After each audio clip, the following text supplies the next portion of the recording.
Am I the a-hole for not splitting money left to me between my siblings? My dad died when I, 16 male, was a baby. My mom remarried when I was 4 or maybe 5. I don't really remember a time my stepdad wasn't around, though that's not a very good thing. He's a crappy stepdad and a crappy dad to my siblings. Stepsister who is 15, brothers who are 10 and 7, and sister who is 9. My mom stays with him though, and just lets him not involved or even nice to his own kids, because she doesn't want to be alone.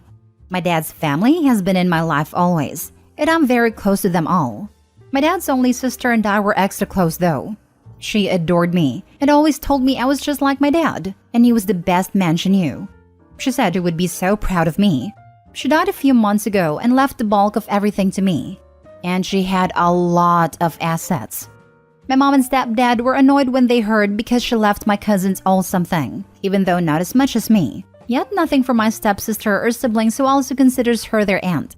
Dad's family has included them in some stuff to be nice, but they're not considered grandkids or anything like that. My mom told me what I got should be split equally between us all. I said I shouldn't, because my aunt wanted stuff left to me. She told me that if I asked my grandparents to give me access to the money now, that they would, and that we could all benefit from it. I told her they would do that, but I'm not going to ask. Stepdad then told me my siblings will now realize we, as in me and my paternal family, hate them. I don't want them, and they will see what a horrible brother I am, and what a good sister his daughter is, even though she actually hates our siblings and has never had a good relationship with them. Mom told me I was hogging more than I would ever need and not thinking of their futures. Am I the a-hole? Now for the top comments. Not the a-hole. Your mom and stepdad want access to that money and are using your siblings to get it. Tell your grandparents what you just wrote here, and don't even try to get that money before you are 18. And leave the house for your own sake. My grandparents already know what is going on, and only they can access the money since my aunt set it up that way. If I wanted to access it, then I'd need to go through them, so the money's safe. I'll probably live with my grandparents for a bit and figure out my future when I graduate, and then can access the money and figure stuff out. This is a very smart, mature decision. Not the a-hole. Your stepfather's children have their own paternal family to care for them, as well as your mother's family. In other words, they have 2 sets of family just as you do. Whether or not those people have assets to share is not your problem. Your aunt left assets to you specifically, and her bloodline. You do not owe this money to anyone, not even your siblings. They are not your responsibility. Your mother and stepfather are a-holes for attempting to manipulate you, a child, out of your assets. Should you, at a later date, choose to gift your siblings something, that is up to you. But you should wait until you're a legal adult to decide. This is near and dear to my heart because I lost my husband when I was pregnant. I am not remarried and my son is 6. But should anyone in my late husband's family leave him anything, it would be his. I am so sorry your family's acting this way and pressuring you. This is not okay. I would maybe speak confidentially with your grandparents about the situation and see if they can put this in a trust for you. Let them know that you feel that your mother and stepfather would mismanage these assets and ensure an adult is in charge in case they pass away. They already know, but the money is safe, so there is nothing else to be done.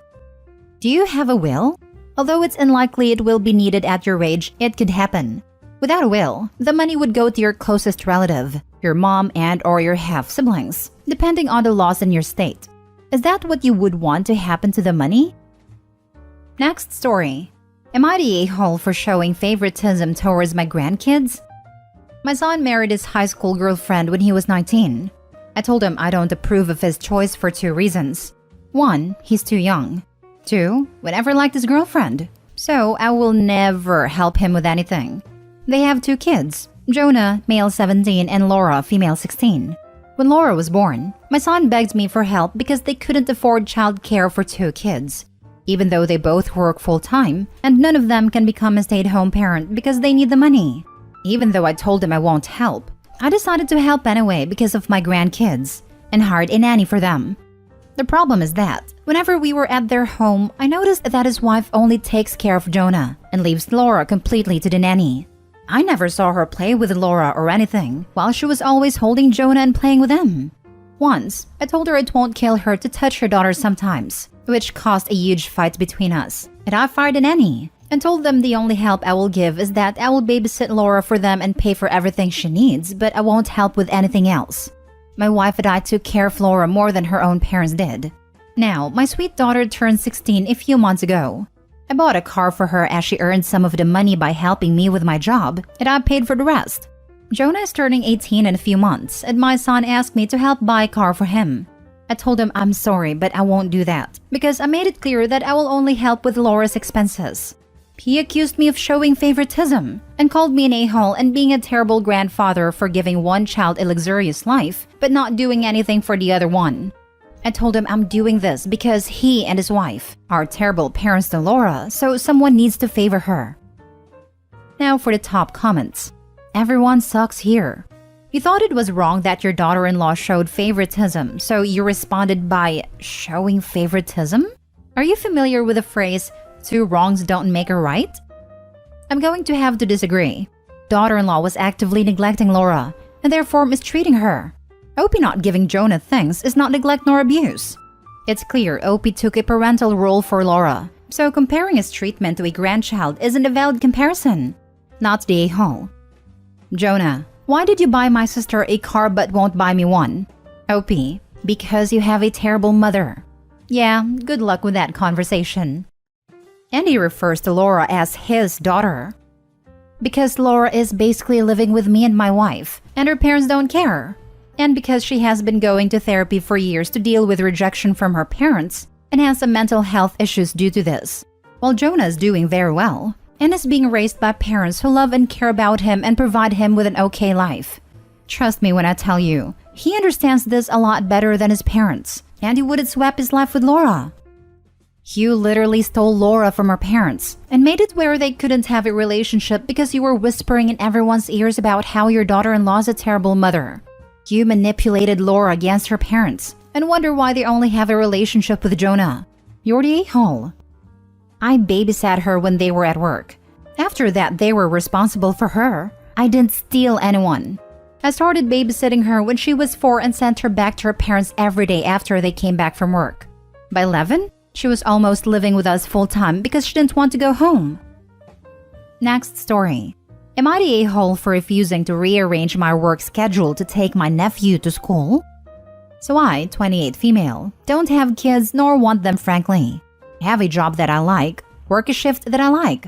I'm early mornings, 5 a.m/6 a.m. to 1/2 p.m. It took me a while to adjust to it, but now that I have a whole routine. I have a sister M31 female and she has a 7-year-old son Timmy. I've never been that aunt that borrows my nephew for the day to go do whatever. I mean, if he's around, I'll talk to him and play with him, and I buy him gifts for special occasions. I have friends that'll take their nieces/nephews a few times a month and go to movies, different events, take them shopping and spoil them. That's never been me. Well, Em called me Sunday and asked if I could take Timmy to school in the mornings for a while. I said, what? No, I work early in the morning. She said, but didn't you say you could go to second shift if you wanted to? I can, but I don't want to. Apparently, Timmy's dad, Ryan, has to work third shift for a while, and Em doesn't want him driving Timmy to school after working because he'll be tired. Our parents can't because they also work. Ryan used to work second shift and would take him to school, then Em would pick him up. Em works 6 to 2, but has a 30 to 45-minute commute. She wants me to go to second shift and she'll drop him off by me. Or I can come by them in the morning, give him breakfast, get him ready and take him to school. I asked for how long.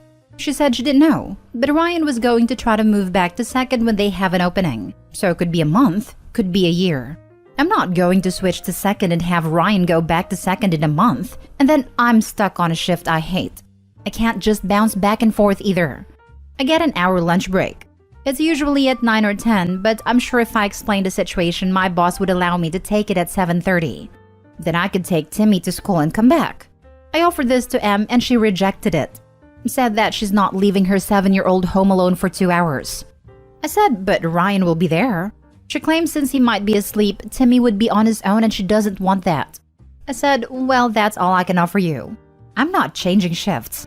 This is part of why I don't have kids, to avoid incidents like this. Which he's 7, not 2, but whatever. Em went running to our mom. And my mom says I should be more willing to help my sister and it'll give me the opportunity to spend time with Timmy. Family sacrifices for each other, and I might have to find a different job because I'm being stubborn. Am I the a-hole for refusing to switch shifts? Wow, your sister sounds incredibly entitled. OP, don't cave to her demands. Stand your ground. 100% not the a-hole. She does. I would tell the sister that it will go into effect in late May, like the 26th or something, but you can put in for the shift change. How about Timmy start taking the school bus? My kids all do. If her husband is home and tired from driving, he can walk to the bus stop instead. Not the a-hole. You gave them a great alternative. Hubby can stay awake for 2 hours. It's their responsibility to make things work with their schedule. She asked and you said no. Now, hubby will need to get up with his kid or she will need to change jobs. Not your problem. Right. When I worked third, like 8 or 9 years ago, I'd get off at 6 or 7 a.m. and half the time I didn't go to bed till 7 or 8 anyway. So she makes no sense. That was my thinking. I don't know anyone who immediately goes to sleep after work. If he's too tired maybe to drive, he can stay awake later to put the kid on a bus in the morning. Do you have school buses? I didn't want to assume US. Not the a-hole. Their kid, their problem. You provided an alternative. Your sister didn't take it. It's a private school. They don't have buses, but they have carpool groups. I only know that because a friend of mine's kid is in K4 there. Hell no, you were not the a-hole. That is an utterly ridiculous request your sister is making of you. She wants you to change your whole life, just so her ex doesn't have to drive her kid to school when he is tired? Excuse me, but what the heck? I drove my kids to school for 16 years, and I was frigging exhausted all the time. That's so entitled I can't even believe she would ask that of you. And if mom thinks others should be supportive, then she can change her work schedule and drive the kid to school. Nope, nope, nopity nope. Don't do it. He's not her ex. He's her boyfriend. They've been together a long time, but they're not married. That's why I didn't really call him anything. He's more than a boyfriend, but not a husband. But yeah, it sounds like her, with a problem with him driving Timmy, not Ryan. Last story. Am I the a-hole and am I entitled for telling my mother I want to spend my money on myself after she bought video game consoles for my brothers with my earnings? Hi, a classmate told me to post in here. He insists that I am not the a-hole, but I'm still not sure. I'm 17 and I've done some part-time jobs since I was 16. I have 2 younger half-brothers who are my mom's and stepdad's kids. Ever since they were born, my mom asked me to help to take care of them since I'm the oldest. She always mentions that it is my responsibility. Since I started working, mom asks for 90% of the money I earn to help for house expenses that includes buying whatever my brothers need. But as a result, I barely have any money for myself. Sometimes I spend it all in transportation alone. There was a time when she told me that I'm entitled. That before getting remarried, she spoiled me, and that was a way to teach me how the real world works. For my 5-year-old brother's birthday in May, she bought him a Nintendo Switch. That seemed weird, since they were always complaining about having little money, but I said nothing. Then last week, my 8-year-old brother's birthday, and also got a Switch. I said nothing during the day, but after the party, I asked my mom if she bought the consoles with the money I gave her, and she answered yes. I said that money was supposed to go to house expenses, not consoles. My mom said that I also have to take care of my little brothers, and it wouldn't hurt gifting them something they will be happy with.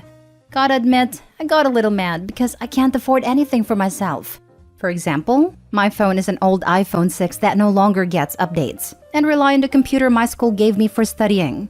I told her that my brothers already have phones, tablets, and a PlayStation. If she was gonna use the money on another console, I would rather use it on myself and things that I needed. She called me entitled, and that it's easy for me to say it since I'm not an adult with children. That all I have to do is study and work. And as long as I live under her roof, I have to contribute financially. Using money that could go for little brothers on stupid things was being selfish, and that I don't appreciate how much they as parents do for the 3 of us. Also told me that I'll have to pay rent starting at my 18th birthday, like a real adult. I'm still in contact with my dad, but he told me that my mom's expectations for me are normal, and that yes, it's my responsibility as the older brother to help the youngsters. I have told this to my classmates, but he says my mom is crazy, and I should have money for myself. I'm not sure about anything, that's why I'm asking here if I'm being entitled or if my mom is wrong. Can I make clear that both mom and stepdad have full-time jobs? Edit, gotta say that 90% was a rough estimate. I did some math, and the exact amount I give her based on my current salary is 84.5%. I have so much to think about. My definition of a normal family seems to be completely wrong, and I don't know what to do. I never questioned if my mom is a bad parent before. Thanks for all the comments. Also, I don't have a bank account. My current boss is friends with my stepdad. Mom will always find me jobs when I'm jobless. And can't live with my dad because he has a new wife and won't let me live there full time. I'm so sorry this is happening to you. Not only is she exhibiting clear preferential treatment for your siblings, but she's also essentially casting you out. 100% not the a-hole. You need to have a talk about it with your dad with more details. Tell him that your brothers got $400 consoles each with your earnings, while you use an iPhone 6. See how he reacts when he hears what your birthday gifts have been versus theirs. Also, try talking to your mom. I don't want you to have to resort to lying, but imagine if you didn't work part-time anymore. You're doing that voluntarily. She can't expect it from you. Try telling her you're saving up for rent you'll have to pay her and you can't afford to give her 90%. Honestly, if I were you, I'd just ask to live with my dad full-time and set up a bank account where only you have access to and get a direct deposit from your work there. I suspect her rent price won't be reasonable either, so plan to move out from her home at 18. She is treating you like you're not family. That's truly so messed up, and I hope you get out of this okay. My parents divorced because my dad cheated. His current wife is not the woman he cheated with, but won't let me live with him full-time. If I quit my job or get fired, she will find another job for me. Has been good since I haven't been jobless for more than a few days. But that also means I won't have an excuse for not having money to pay her. Not stay whole. And if, when you turn 18 and your mom really makes you pay the rent, my advice is to look for a shared house/room elsewhere. I'm under the impression that your mother is preventing you from putting away savings for yourself, thus forcing you to stay at home and using you as an ATM. Am I the a-hole for not giving my sister-in-law and her family a luxury vacation? I travel a lot for work, so I have so many hotel and airline points it is crazy. This summer, I am taking my family to Disney World and we are going to stay at one of the resorts on the property. My sister-in-law and her family had a hard time during the pandemic, so I decided to do something nice and invite them along. My treat. I said I would pay for their flights, hotel, and park tickets. Everyone was excited until she started talking to my wife. Now, she is upset that we are staying at one of the resorts and they have to stay in Disney Springs. Apparently, I am being cheap by using points for their hotel, instead of just paying for them to stay at the same resort as us. My wife told her sister and brother-in-law to STFU and accept the gift, but they didn't. They told my in-laws that I was making their kids jealous by not letting them enjoy the same stuff as us. To be clear, the hotel I booked for them is very nice. It's just not the Grand Floridian. So I finally talked to them and gave them the choice of accepting my gift or not coming, since I could still cancel the reservations. They started yelling at me for being an a-hole and taking something away from their children. I had talked to them like adults, but when they started screaming, their kids heard them and found out that they might not be going. Now their kids are angry at their parents for possibly messing up their vacation, and now I'm the bigger a-hole for making them look bad in front of their kids. Am I the a-hole? Let me get this straight. You're gifting them airline tickets, park tickets, and a nice hotel, and they demand more? Cancel their tickets immediately. For their benefit too, so they drop this entitled idiocy forever. So the kids learn you get nothing if you're being an A, so they don't try to walk all over you in the future. Not the a-hole, that would be them. Poor kids. Heck, I'll take this amazing gift with endless gratitude. Disney Springs got 4.85 over 5 stars. I'll be so happy and grateful if anyone did this for me. Definitely an r/choosing beggar situation. OP should take the kids, leave ungrateful sister-in-law and brother-in-law behind. Your sister-in-law could have chosen this route. Your uncle is just amazing and is offering us this unforgettable trip. We will be staying at a different location but doing all the parks and activities together. This will give us a chance to have some time with just us as a family too. Aren't we lucky to have such generous people in our family? We are really so blessed. But alas, I want more. Based on what Opie wrote, it seems the kids did know how lucky they were. and are angry at their parents for potentially messing this up. Sad that the kids are more mature than their parents. Just take the kids. Leave those entitled parents. Next story. Am I the a-hole for not putting my sister's wedding expenses on my credit card and humiliating her? I, 27 female, was the only person in my family to go to college and get out of poverty. My family is from a small town, and we struggled a lot growing up. I got out, but it's hard because I make good salary now and my family expects me to share it. I still have student loans and bills to pay, but they seem to think I'm rolling in money. I also bought an apartment in 2019, and when my parents found out, they called me selfish and wanted me to pay for their expenses. I have loaned money to my parents, about $800, and they forgot they borrowed money and claims I forgot that I gave it as a gift and said they didn't need to repay.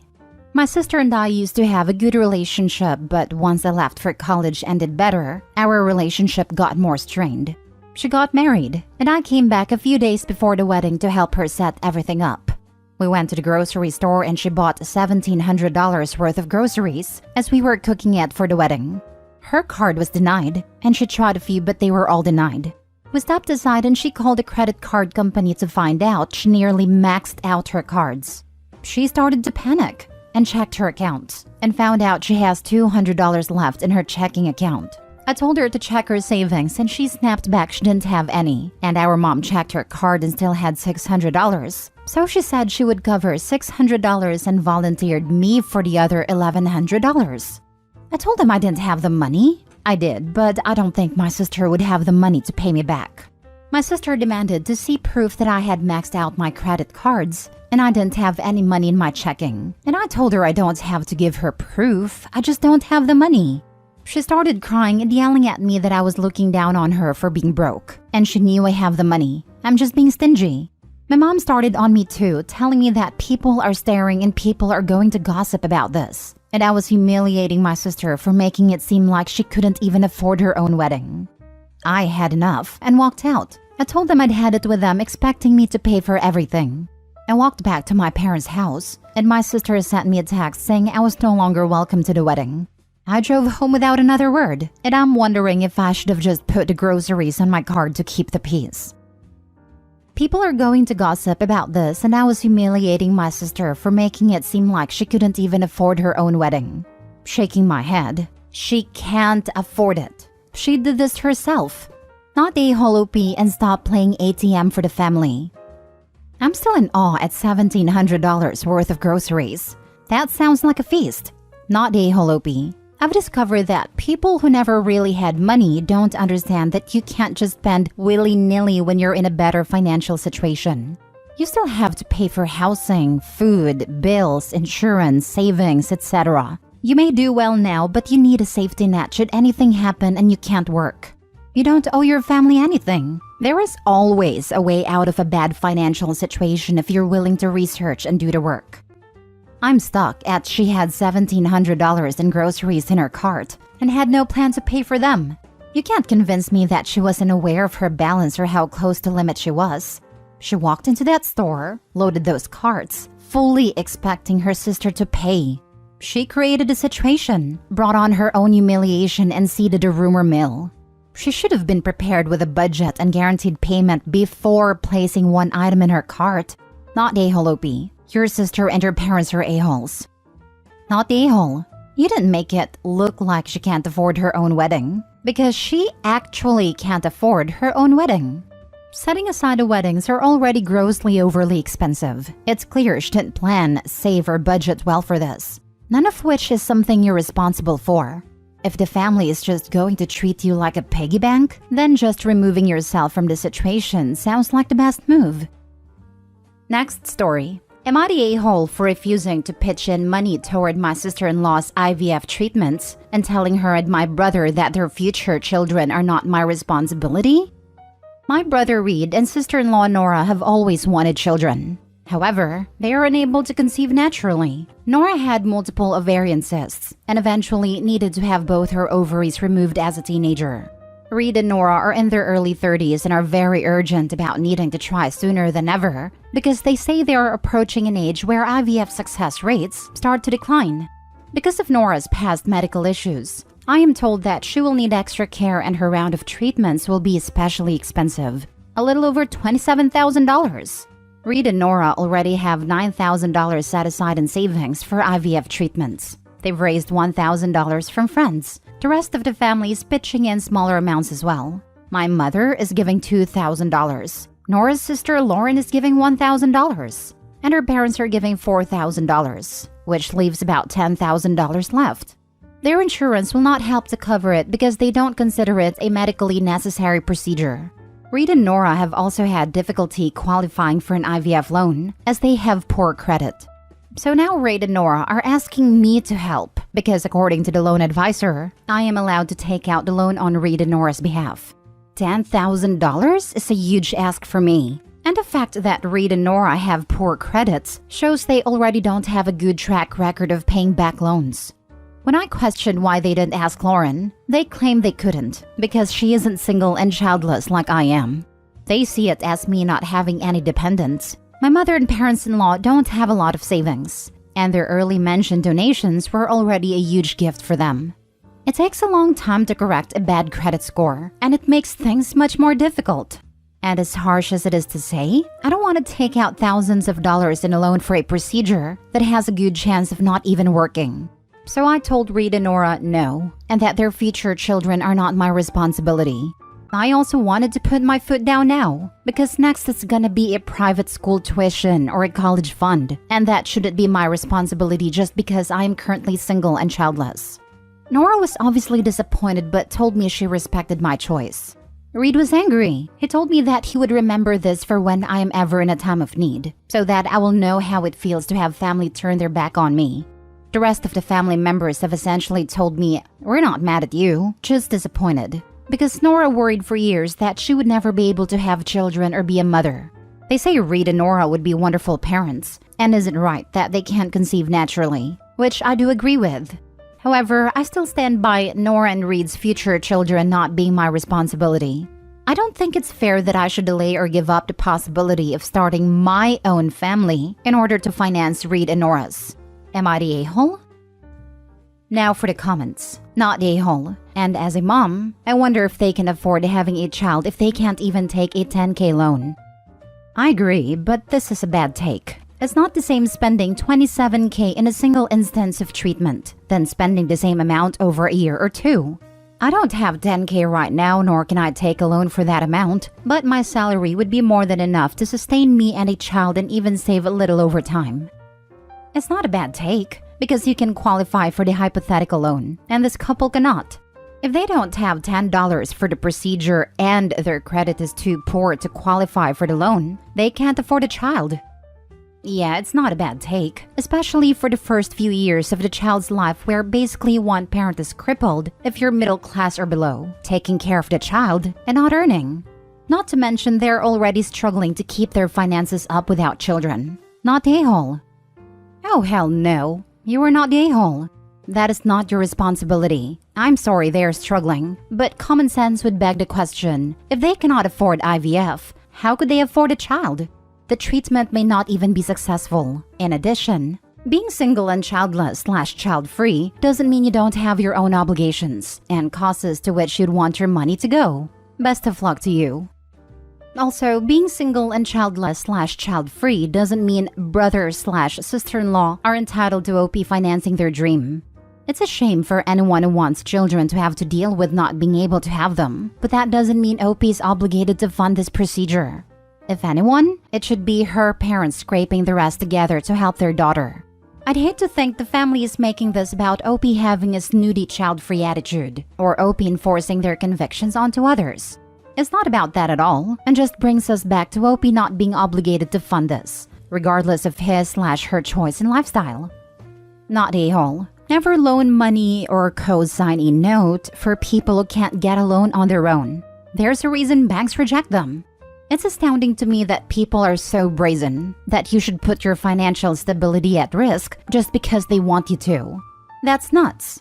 Finally, maybe Reed and Nora should wrap their heads around the idea that they cannot afford IVF and should consider something radical, like adoption.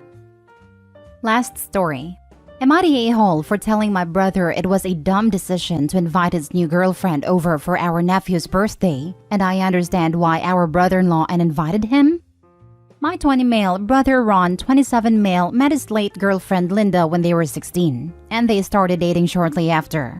To say the family adored her would be an understatement. Linda was beautiful, smart, and had an amazing sense of humor. She's been part of the family for so long that most of us don't remember a time without her. Most of our best memories have her in them. Linda was very close to my nephew Drew, 6 male. Drew is disabled and autistic, so he has a hard time connecting to other people. I don't know how to describe the relationship between Drew and Linda. They just sort of clicked. From the moment he was born, she was his best friend and would often watch him over. Sadly, Linda passed away at the end of January after she was hit by a drunk driver.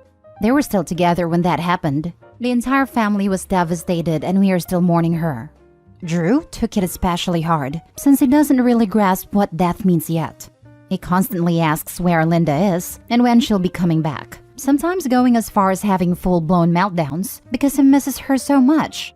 He is currently attending therapy to learn how to process his grief, but it's a slow progress.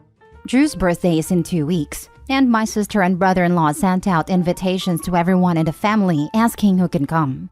Birthdays are a big deal in our family and are usually an over-the-top event with catering, so it's necessary to confirm the number of guests. Apparently, Ron wrote that he'll come with Gia, a new girlfriend he's hoping to introduce to the family. And now most of the family is angry at him for moving on so quickly. I personally think it's none of my business, and I'm not going to tell him what to do or how to live his life.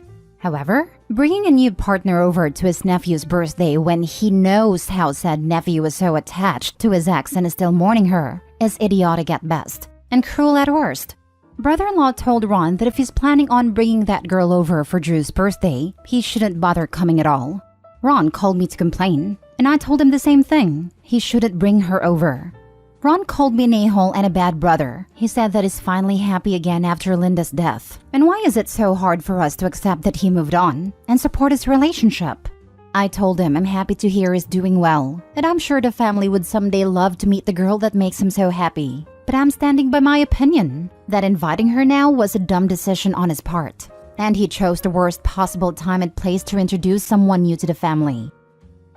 Not the a-hole. An autistic kid's birthday is really not the time to be introducing new people, particularly when the kid in question hasn't even processed that Linda is gone yet.